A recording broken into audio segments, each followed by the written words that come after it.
Hi, and welcome to Season 2 of Big Sound Small Town, the podcast that spotlights the talented and diverse musicians in small towns and communities.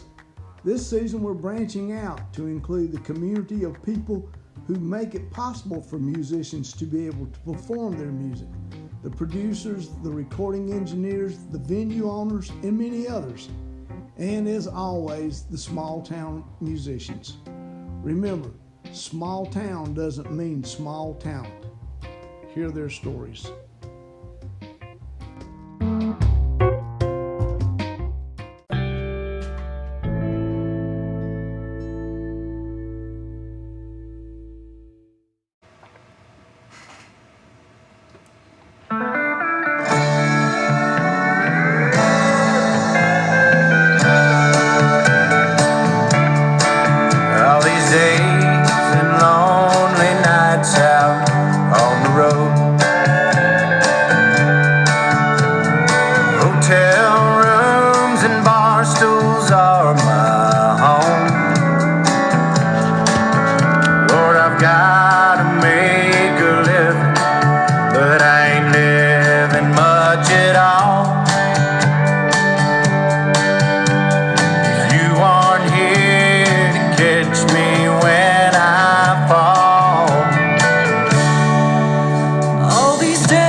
You just heard Stop Stopping Me from Loving You. Lance co-wrote this song with Kevin Dedman for the Dirty Grass Soul album New Day of Work. And just in case you're wondering, that is Kevin singing a duet with Summer Keever.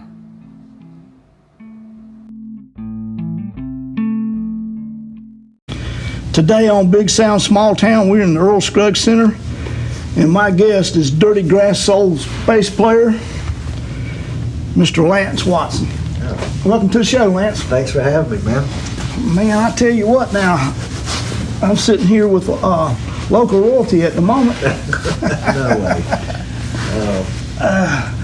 So where do you think we should start this journey? Oh, man. I don't know. Well, let's take it back to the very beginning. All right. Did you grow up in a musical family? I mean, about 50-50. My dad, he could whistle really good to country songs. That's about all. That's about all. Between that and old Elvis, but I guess the rest of my family just were bigger families from growing up kind of in the Mormon background. Yeah. There was a lot of tabernacle. Sure. Yeah. Family style stuff around. Yeah. So yeah, like I said, about 50-50. And now, when did you decide that you were going to be a musician? Oh, I know the moment. Oh yeah, that's good. That's the the stuff, moment man. me and my brother were watching MTV come on the air, and the first song was "Video Killed the Radio Star." Yeah. And I was like, this is kind of crazy. And even the second or third video was Jimi Hendrix, Are You Experienced? Where the film comes off the reel. Yeah, that's great. Yeah. All the clips. Oh, yeah. And when I saw Jimi Hendrix, I was like, wow. Jimi Hendrix is a life-changing experience for a lot of people. I mean, because just everything from hearing to the visual of him and the power he had. Yeah. I was just blown away. I've never seen anything like that before, and I've still tried to emulate that today, I guess. So did you decide? I mean, what'd you do then? Start looking for a way to play something? Yeah, I was beating around on everything and trying to play, and then my brother actually got an old 70s Yamaha acoustic guitar for Christmas one year, and he just never really played it much. And so finally I was in his room one day when he was gone, because I wasn't allowed to touch his stuff. Oh yeah. So I was picking around trying to figure out I think it was what is it, Heartbreak Hotel? Yeah. I think, or Elvis song, just blah blah, just a little on the guitar. And he come in there, he's like, man, you'll never learn how to play guitar. I never did. And I was like, I'll show him.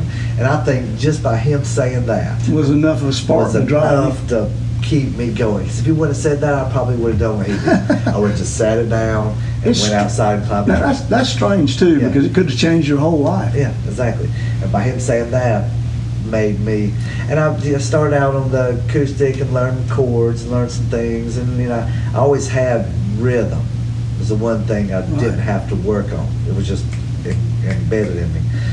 And it wasn't until high school where I picked up, my friend had a bass, and I went and just picked it up in his, I think he was in college then, and we were going to visit him, and I went to his dorm, and I was like, and I picked his bass up. And as soon as I picked up and sat down and hit a few notes, I knew where everything was, and everything that was in my head that I've been trying to get out on the guitar, but it was just, it was just different. I was able to get on the bass. That's cool. It was just, there it was. My language was able to be heard. That's great. So now we got a bass guitar. Yeah. Well, I guess I'm deciding I'm a bass player. So did you go buy your bass guitar? I was looking around for one, and one of my buddies that was just one of those guys that tinkers with everything. Yeah. He was a bigger Harley guy, but he was still in high school. But he was somebody that was my age, but you looked up to him. Yeah. He had to work on Harleys. Oh, yeah. He had guitars and basses and just everything. He had an old PVT 40. Yeah. And I still got it at home now. I played one too. It's too heavy to move. It is. I hated that thing. I know. So I got that, and that was probably my first bass. And that's probably one of the reasons I still got it. And that's how I found out that the more you play through a pickup, the more it spreads, because my friend at a gig, or somebody we were playing a gig with, kicked my toggle switch and broke it on that thing in the early, mid-90s, and I played just a front pickup for, I don't know, like 3 or 4 years, and finally got it fixed. And when I did, the back pickup was just so much weaker, the bridge, than the neck pickup. So I realized the more you play through it, the better they get. I guess you've got an amp to go with that thing too. Yeah, well, then I was just playing. I actually, my buddy had one of those, hey man, somebody traded me this, that, and I actually didn't know any better. And I had he ended up, it's like $100 or so. Got a like 70s Fender 412 cabinet. Yeah. And I didn't know ohms then. This was 16 ohms. Oh, yeah. And I was playing through, it was like one of those dual music, man, tube heads. Yeah. I didn't know any better. It was like all guitar, and I'm plugging my bass in, and we're just rocking out. And I had it cranked up. We were playing in this guy's garage one day. All of a sudden, it started smoking. And I was like, "What's the deal?" And turn around, and there it went. And the back caught on fire. Oh, I've done that. Yeah. So I ended up. And then didn't have any money, so I ended up just getting one of those PV bop boards, whatever. Yeah. I played that for a while. And, man, it wasn't until I got something else I realized there's no tone. Yeah, I mean, that's one of those things you learn as you go along, I think. It's like, oh yeah. So, all right. So are we getting ourselves in a band at this point? Yeah, and that's when back then I started playing with a drummer that had moved to I grew up in Hartsville, South Carolina, and a guy I knew for years had moved up here and played drums and got in a band and did talent shows and all, and then moved back to Hartsville. And me and him started playing, and me and him had a connection where I really didn't know much of what I was doing, just besides connecting it with what I could hear. And I knew some chords from playing guitar, so I knew, but I wasn't big on scales or anything yet. And me and him could just sit there in the room and not look at each other and be like, boop, just in that pocket. Yeah, we could stop. And he's like, man, I got this guitar, so I played, won all these talent shows with. And the drummer was Robbie Copeland. Okay. And so I want to make sure I get some names here. And he's like, I know this guitarist, Mike Bacon, and he's really good. He went to school at Segovia, classical and rocks, and and he shows up in this little VW Bug. This was probably 93 or something, somewhere around then. Shows up in a little Bug, grabs his old guitar, like a 59 Epiphone or something, just thin body, little ones, little body. Man, I think sounded good. And just he had a Music Man. His was sounded great.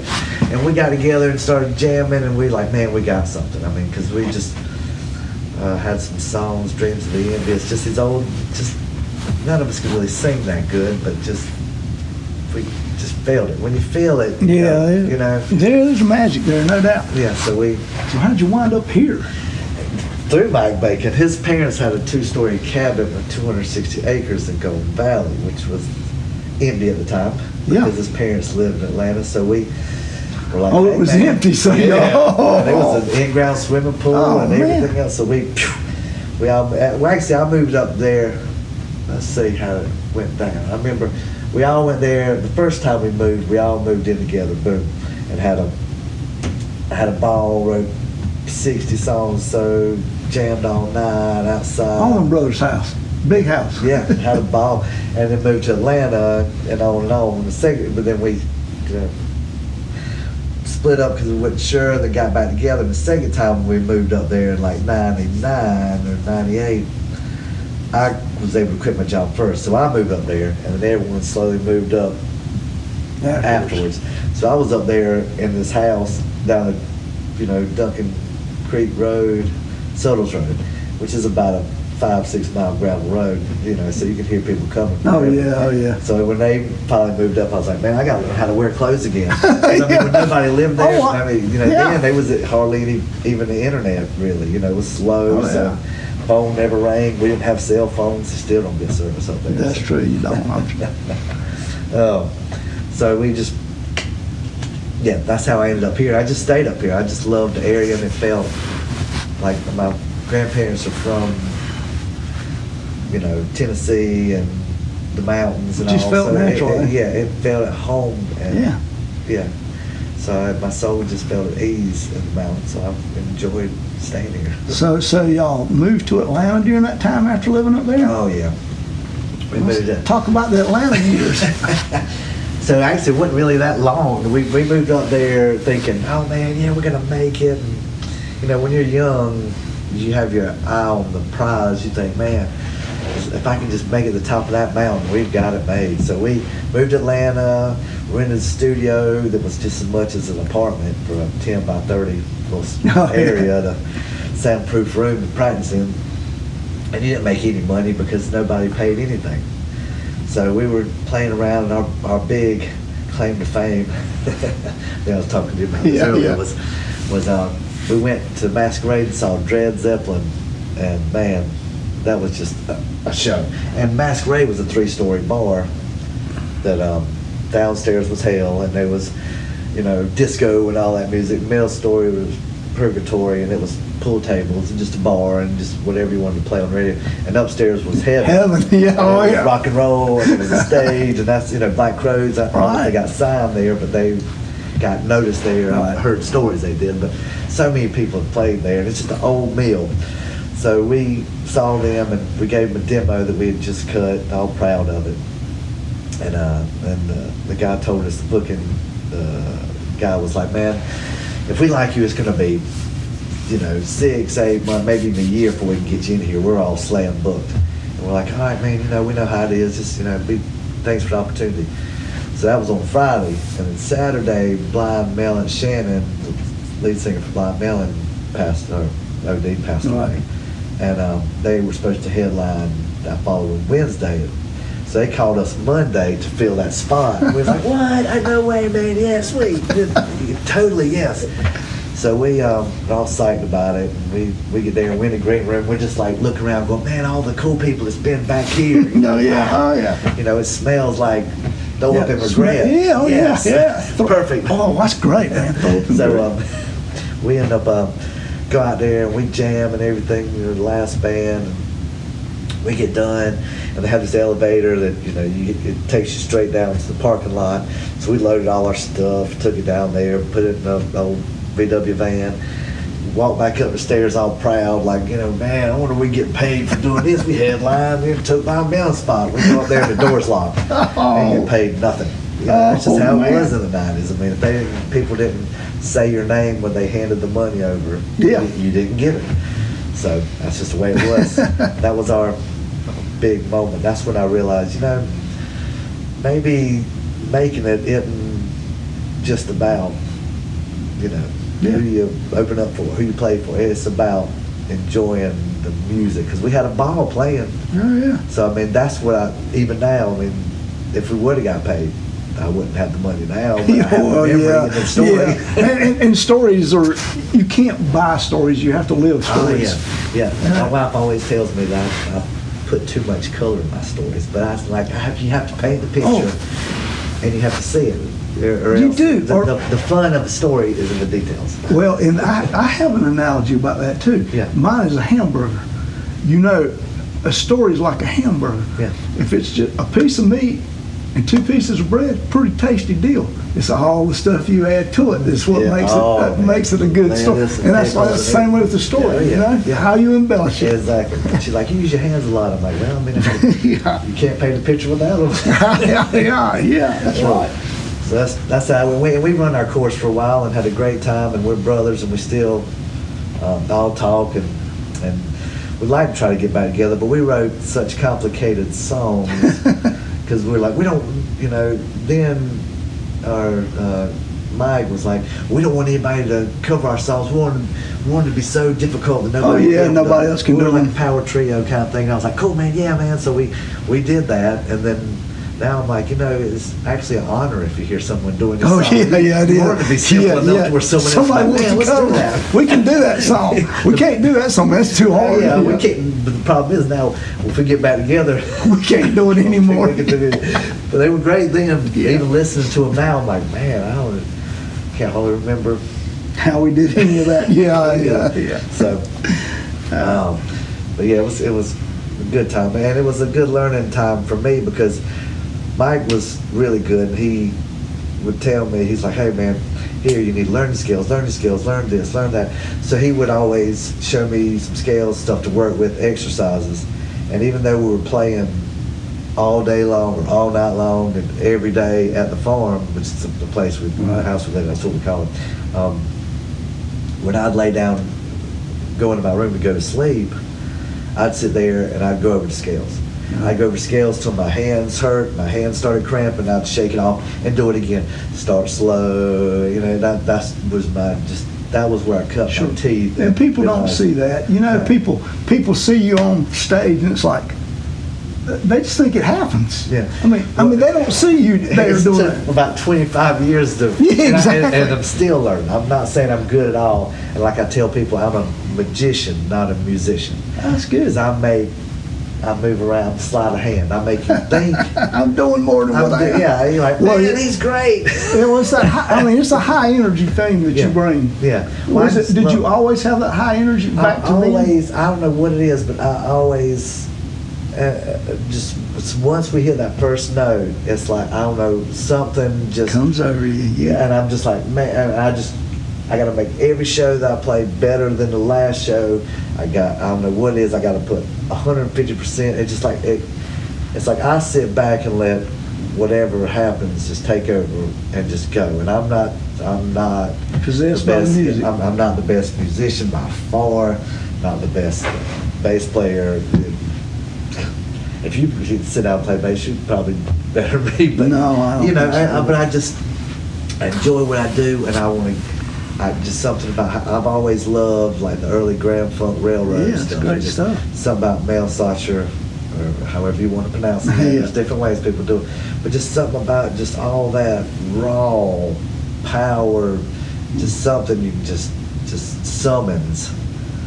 Yeah, well, that's those trio things. I mean, that's that was where from the early days when I played trio. Just Yeah. all that, because you have to play so much, and so now with all the other people in the band, since I don't have to play every hole, yeah, exactly. that gives me room to dance. Yeah, exactly. Oh, yeah. That's what I guess. That's what my energy goes, since I don't. Yeah. That keeps me from overplaying. It does. It gives you room for everybody else to have their spot. Yeah. Like me dancing keeps me from overplaying the That's good. bass. Yeah. Yeah. I never thought of it that way, but it's kind of how it is, because otherwise I'd use that, man, next I'd time. be stepping all over everybody's feet. Just Next time Art tells me I'm a bass holder, he's a bass player, Art Mooney, I'm going to say, hey, man, I'm leaving home, and here I am. I dance, so I don't have to.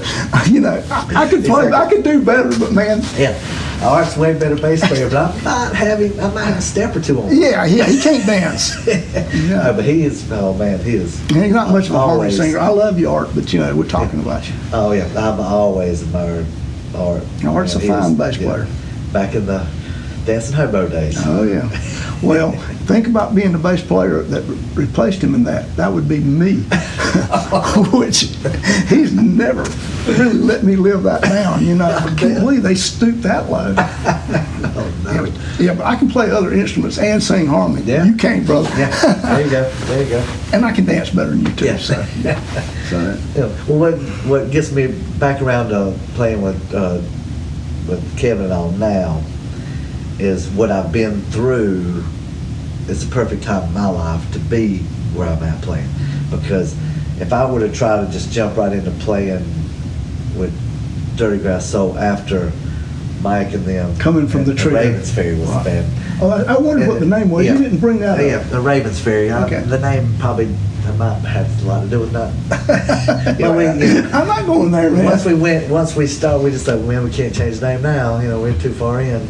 Which then, without any kind of internet or anything, and it's just, you had to call your friends, but hey, we're playing here. Oh, yeah. Oh, They yeah. had to answer at their house because they had to leave. You know how it is. But Yeah, I do.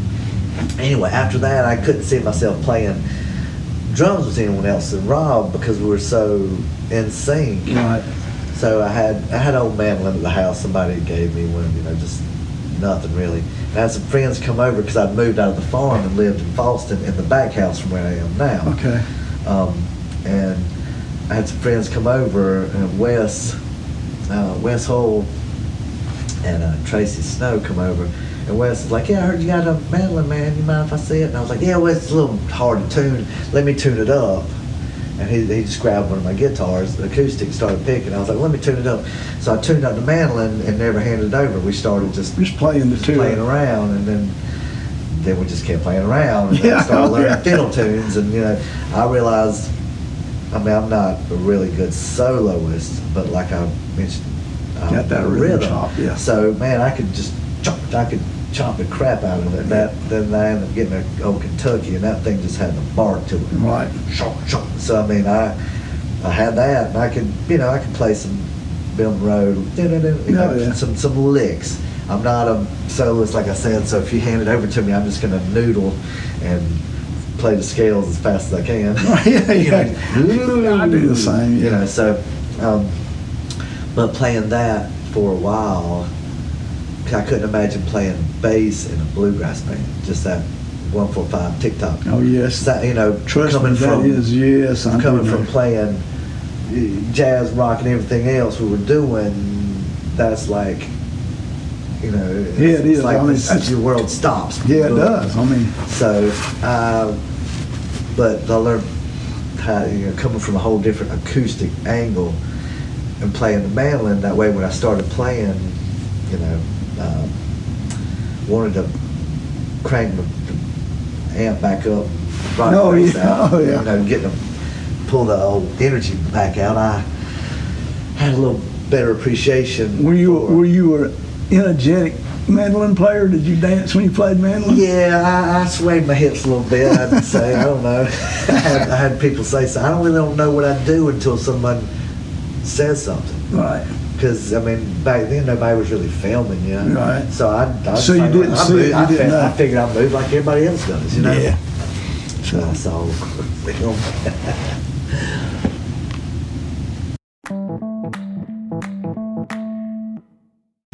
I'm back with Lance Watson, and you know what? At this point in his life, he's a mandolin player. Well, I was just a guy playing mandolin. I don't even call myself that. But I had a good time.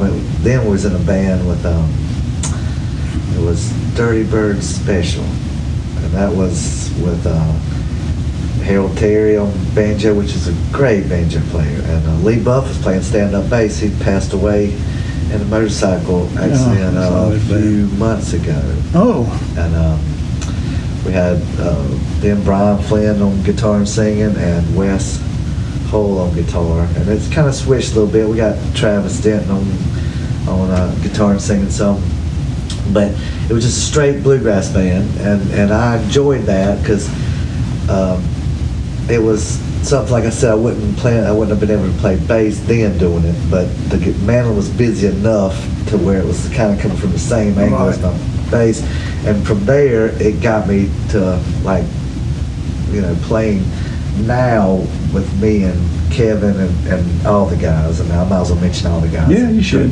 And Jared Miller on drums, which is me and him flow together real nicely. He's my boy, and of course Chris Dedman on banjo, Kevin's little brother, and Glenn Miller on pedal steel, and now we got the old midget Wookie. Yeah, he kind of is. Yeah. Tommy Smith. He's a great guy, man. He is. You got to love him. His heart's bigger and taller than he is. You know, he's a good and great guitarist, and brings a different angle, which we all do. We all have our different, and that's what makes things good, is when you put a bunch of different spices in a pot. It does. But we have a little more of that bluegrass. I wouldn't say we're bluegrass at all, but we have like a. Well, you got a banjo. Yeah, we have a banjo and fiddle some. Right, got a fiddle. But we kind of take some of that 1-4-5 and pep it up a lot on some songs. I mean, we have different stuff, of course, but playing the mandolin before had got me to respect and find alleyways and little runs that maybe the mandolin would do in a 1-4-5 setting that I could throw with the bass and get it to where some of the songs you might not realize are just 1-4-5 because the bass isn't just tick-tock the whole time. Yeah. You know, it's kind of flowing around. And that's what playing music's about. Is every experience you have, taking it to the next experience. Taking a little something from it, yeah. I mean, I'd probably be 10 times better if I just sat around and got to practice every day. But it's taken me 25 years or more playing out. And I mean, I still try to play every day. Yeah. Every day I can. Once the kids go to bed, I'll sit there and, you know, I went from 4-string, and I played the 6-string bass for 4 or 5 years, and then went back, started feeling the old precision bass, and then got one and started playing that again. You know, so it's always a progress. And I think a musician that's not looking to expand what they do is wasting their time. Yeah, exactly. And one of the things that Derek McCoy, you know Derek? Yeah. He said the best thing he took away from going to school with music was they taught him how to practice.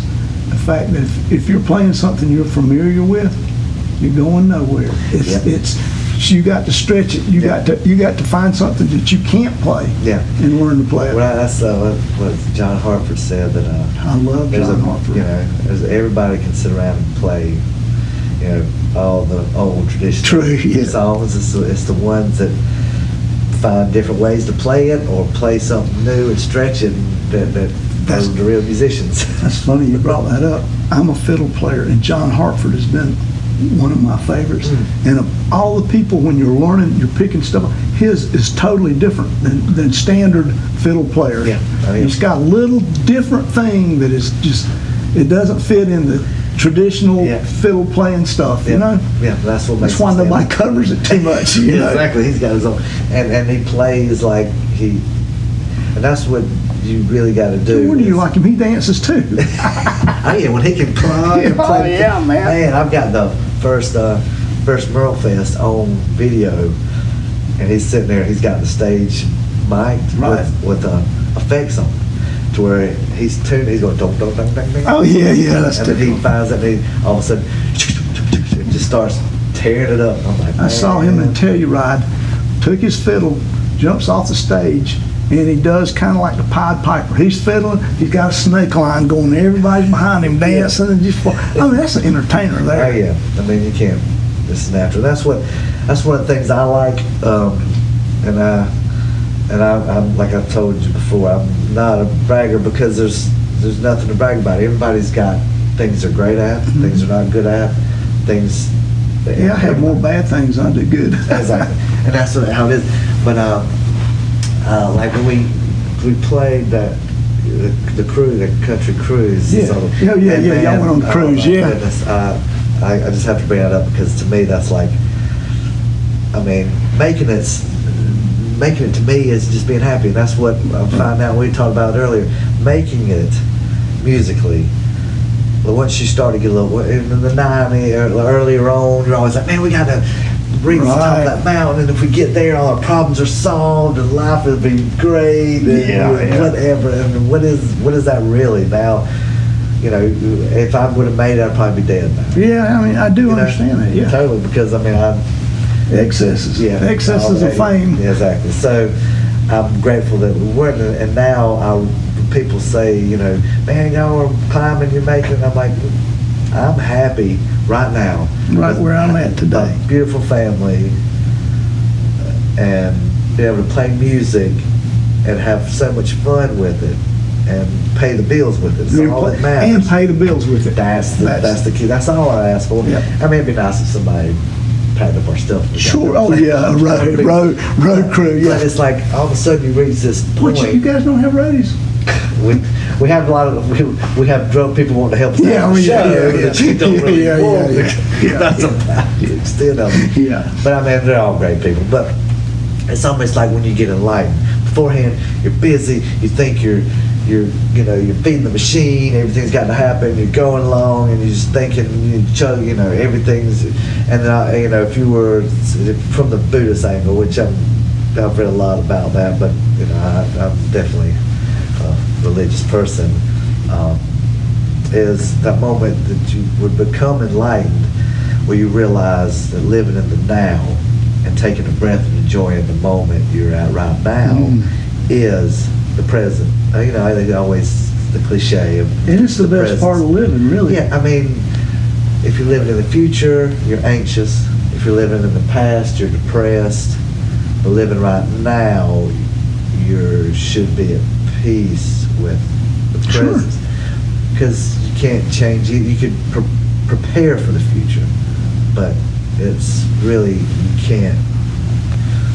Well, I do understand that because, I think that there's stuff in the future that you're looking forward to. Yes. Yeah. But if you live your life, look for when that time comes. Say on vacation, you got a vacation coming. If you're living for that moment, you're missing right now. Yeah, because once you get to that moment, your mindset's already,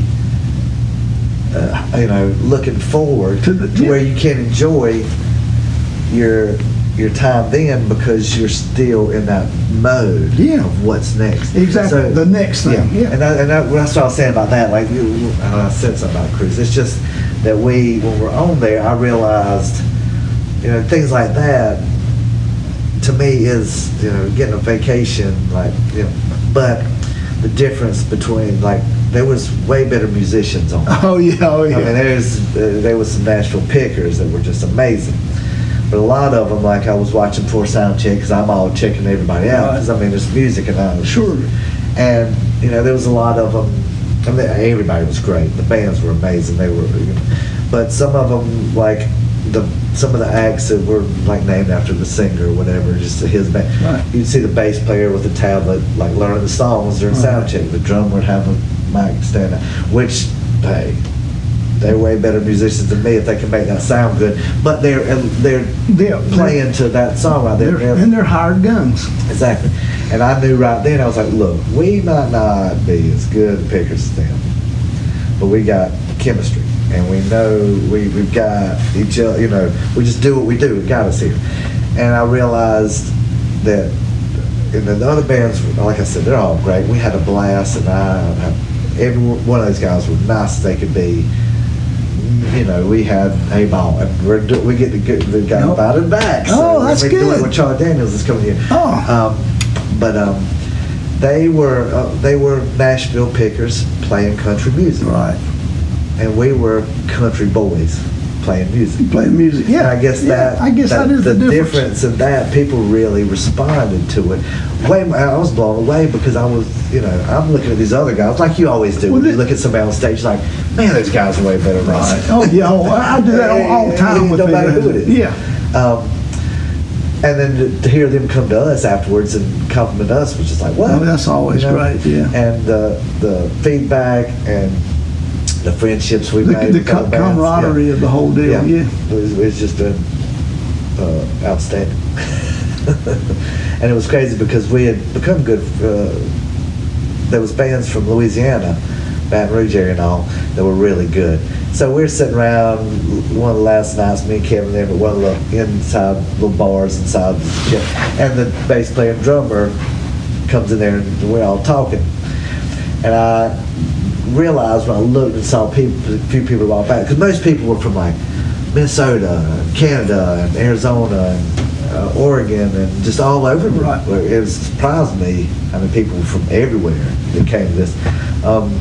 They were walking by and kind of like trying to figure out us talking to each other, but our country accent. Oh yeah. Their country accent. They're Louisiana accent. We can understand each other. Exactly. Because we're all just, they're all like, yeah, back in the back, we go back down over there. And at the same time, we're like, hey, yeah, man, we understand. And then we can understand each other. And we're just talking fine. And people walking by from Canada like, what is that? You need an interpreter over here. But they were all great guys, great musicians. And just those times is when you're like, man, this is making it. It's just being able to have moments. Sure.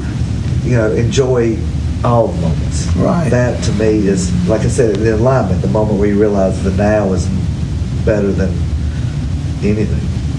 So how did you hook up with Kevin? Actually it started out with Nick Patterson and Drew Stallings. Me, Nick, and Drew were jamming, looking for a band. And me and Nick met each other through Dirty Farm with Scott Moss and Corbett Richards and Jackson Martin. We're in Dirty Farm. And after that, me and Nick got back together with Drew and was just kind of jamming and got Austin, the singer, to come sing with us some. And Austin Allen. Yeah. Yeah. And he sang with some, but we never really played in shows. We practiced and jammed. It sounded good and had a great time, but we just never really did any shows. And then Nick met up with Kevin somewhere and brought him over to his house where we practiced. And we all got together and just started. And from there, we just started. There was a chemistry there. Yeah. There was something there. And me and Kevin worked great together. Because he's a really good songwriter, and then he had experience playing fiddle with the Upton Brothers, but wasn't a frontman yet. Right. And he sang really good, but he wasn't a lead singer yet. Right. So he was cutting his teeth, and I was, I played out a bunch, so I already had my, jumping off the walls, right. flips, loving live music. Were you at this point though? You were still a mandolin player, right? No, I've been playing bass again because I got with Dirty Farm. Okay, so with Dirty Farm, you played bass. I played bass, okay. And then I was playing bass and mandolin with Potter's Clay Project. Okay. Which was Mike McGinnis and Justin Harper and who else was in the band? I know I'm gonna miss somebody. Jackson Martin was in the band, and golly, Brandon was the drummer.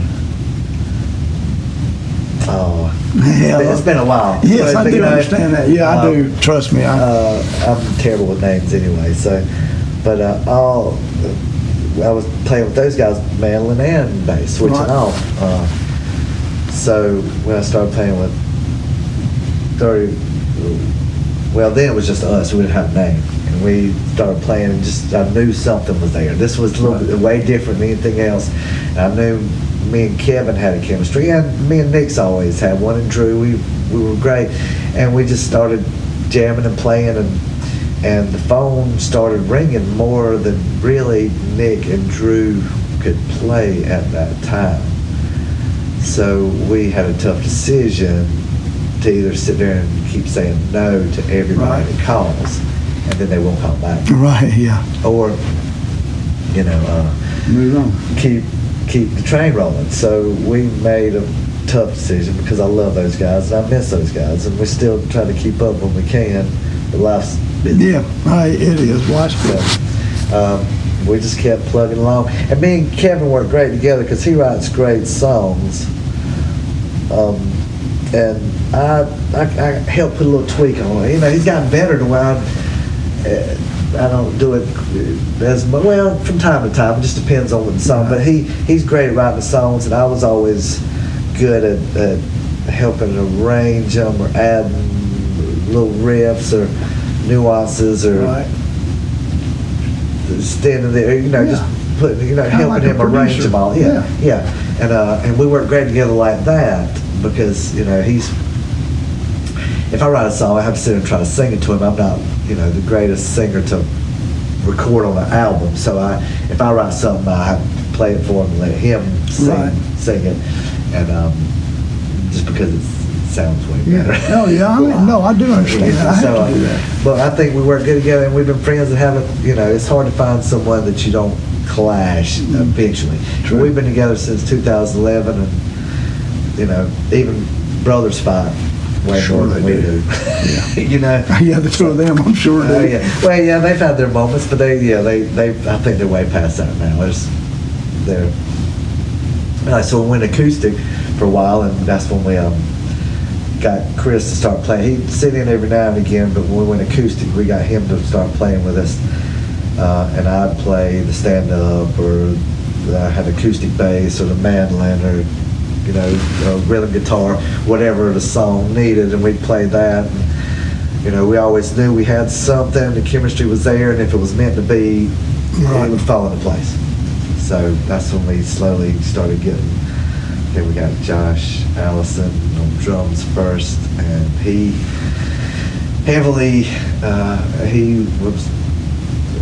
for a while, it took, he's like, man, I knew this guitar player, he's a great singer, and it was Tyler Melton, and finally was like, we'll bring him over, we'll see, we don't just bring people into the band, they have to, we don't want any ego trips or anybody like that. And once Tyler come over and played, we got to know him. We was like, man, and we had a great time with him.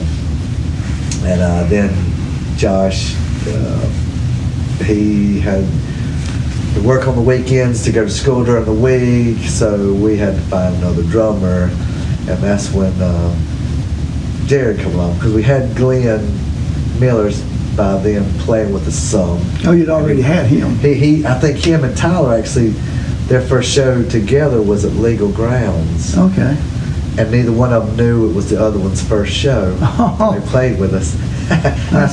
So I think then Jared might have already been playing with us for a little while, and Glenn had played with us. He'd sat in with us at Plum Hall at the Barney Barnwell Moonshiners Festival.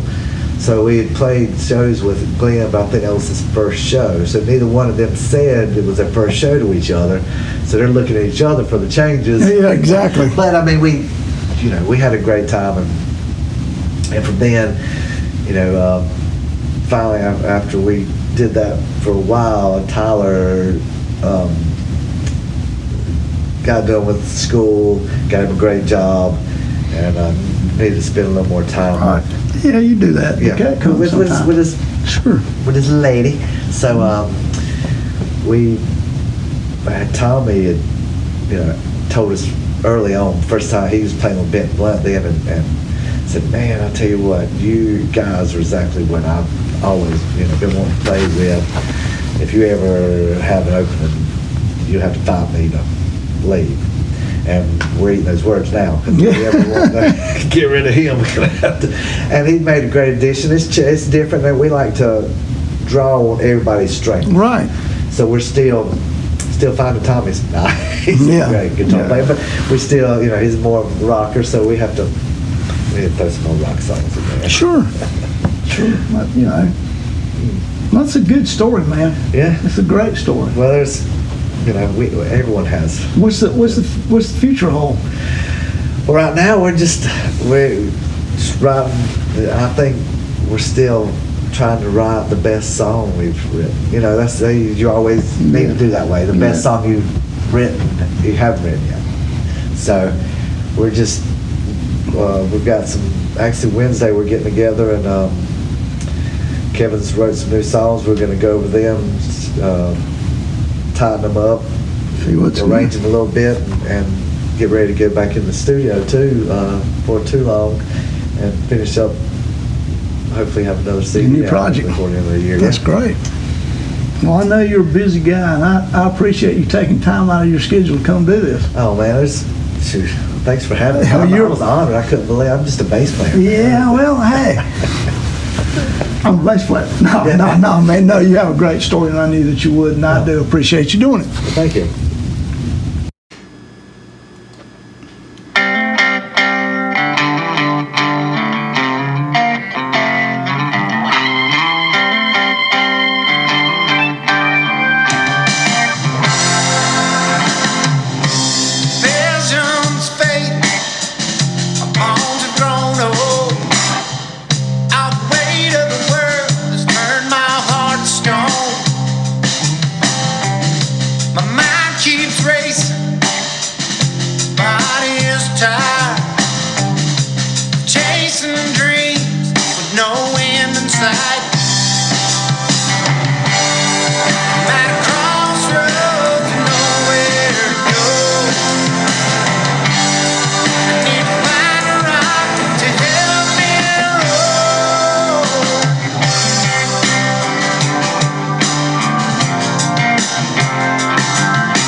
Just a final footnote on Lance.